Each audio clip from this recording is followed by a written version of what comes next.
Hello friends, welcome to Pranav in America channel. இன்னைக்கு நம்ம travel vlogல Florida to Atlanta trip வந்து first வீடியோல பார்த்திருப்பீங்க. இப்போ நாங்க அட்லாண்டா வந்து ரீச் ஆயிட்டோம். அட்லாண்டால ஃப்ரெண்ட்ஸோட வீட்டுக்கு வந்தாச்சு. ஸோ சூப்பரா வந்து எல்லாருமே ஜாலியா வந்து பிரணவ் அவங்க ஃப்ரெண்டோட வீட்டில் இருக்கிற பசங்க மகிழ் ஆதி எல்லாருமே சேர்ந்து ஜாலியாக வந்து விளையாடினாங்க. ஸோ அவங்களும் பார்த்தீங்கன்னா சூப்பராக வந்து என்ஜாய் பண்ணிகிட்டு இருக்கிறாங்க. சரி, அதை பாருங்கள்.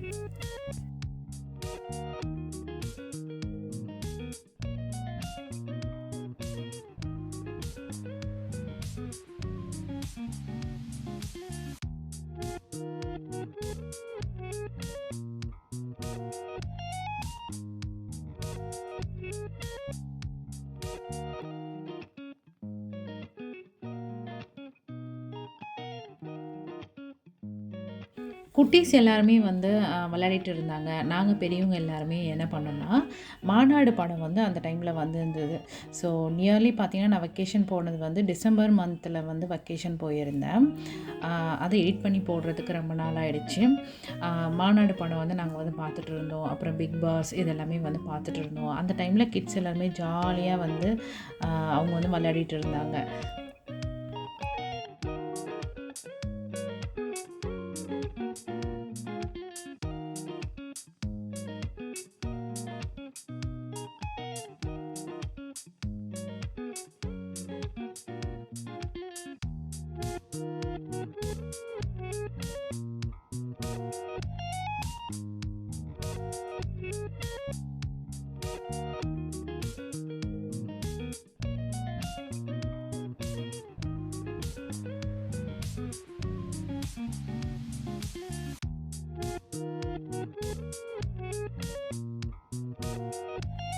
ஃப்ரெண்டோட வீட்டில் வந்து க்ரீன் ஹவுஸ் வந்து வச்சுருந்தாங்க பால்கனியில். இது வந்து ரொம்ப சூப்பராக இருந்துச்சுங்க. இது எப்படின்னு பார்த்தீங்கன்னா, சம்மர் டைமில் வந்து நம்ம செடியெல்லாம் நல்லா வளர்த்துருப்போம், கார்டனிங் பண்ணியிருந்திருப்போம். அது வந்து வின்டர் டைமில் குளிரில் வந்து செடி வந்து வீணாக போயிடும். ரொம்ப ஸ்னோ இல்லைன்னா ரொம்ப சில்லுன்னு வந்து கிளைமேட் மாறுறப்ப செத்து போயிடும் செடியெல்லாம். அதை நம்ம வந்து சேவ் பண்ணி அந்த சம்மர் டைமில் சேவ் பண்ணி வைக்கிறதுக்காக இந்த மாதிரி க்ரீன் ஹவுஸ் வந்து விற்கிது போல் அமேசானில், இல்லைன்னா வேறு ஏதாவது ஷாப்பில் கூட வந்து கிடைக்கும். நீங்கள் வந்து வாங்கிட்டு செடி எல்லாமே இது உள்ளே நம்ம வந்து வச்சிடலாம். நைட் டைமில் வந்து full and full zip bag மாதிரி ஃபுல்லாக நீங்கள் ஜிப் பண்ணி விட்டுடலாம். பகல் டைமில் நீங்கள் வந்து கொஞ்சம் வந்து ஓப்பனிங் அந்த ஜிப்பை வந்து அன்ஓப்பன் பண்ணி விட்டுடலாம். ஸோ ஓவராலாக பார்த்தீங்கன்னா உங்களோட செடி எல்லாமே வந்து சூப்பராக வந்து இந்த க்ரீன் ஹவுஸில் வந்து சேவ் ஆகிடும் இந்த ஒரு வின்டர் டைமுக்கு.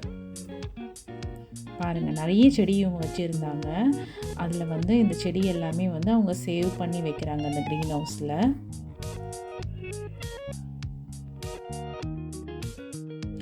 அதுக்கப்புறம் ஈவினிங்காக நாங்கள் வந்து என்ன பண்ணோன்னா, அட்லாண்டாவில் நாங்கள் இருந்த இடத்துலேருந்து பக்கத்துலேயே வந்து மெயின் ஈவெண்ட்டுன்னு ஒரு இடம் இருந்தது. இது ஃபுல் அண்ட் ஃபுல் பார்த்திங்கன்னா கிட்ஸ் எல்லாருக்குமே வந்து விளையாடுற ஒரு இடம் பிளேஸ் தான். ஃபுல் அண்ட் ஃபுல் வந்து கேம்ஸ் எல்லாமே வந்து இருக்கும். இந்த இடத்துல வந்து எப்படி இருக்குன்னா, நம்ம வந்து ஒரு கார்டு மாதிரி வந்து பாயிண்ட்ஸ் கொடுத்துருவாங்க. அந்த ஈச் பாயிண்ட்டுக்கும் ஒரு 100 பாயிண்ட்ஸ்க்கு ஒரு ப்ரைஸ் இருக்கும், 200 பாயிண்ட்ஸ்க்கு வந்து ஒரு ப்ரைஸ் இருக்கும்.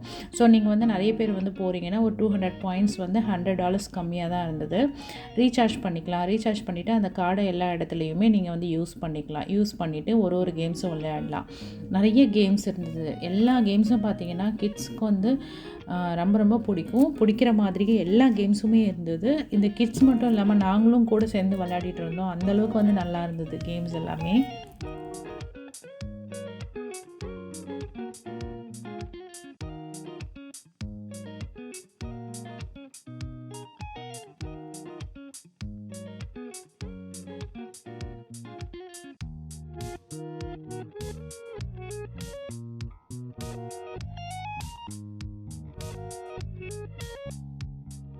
சரி, உங்களுக்காக நான் வந்து சுற்றி காமிக்கிறேன், நீங்கள் வந்து பாருங்கள்.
நான் சொன்னேங்கல்ல, குட்டி பசங்க மட்டும் இல்லாமல் பெரியவங்களும் விளையாடுற மாதிரி கேம்ஸ்லாம் இருந்துச்சுன்னு.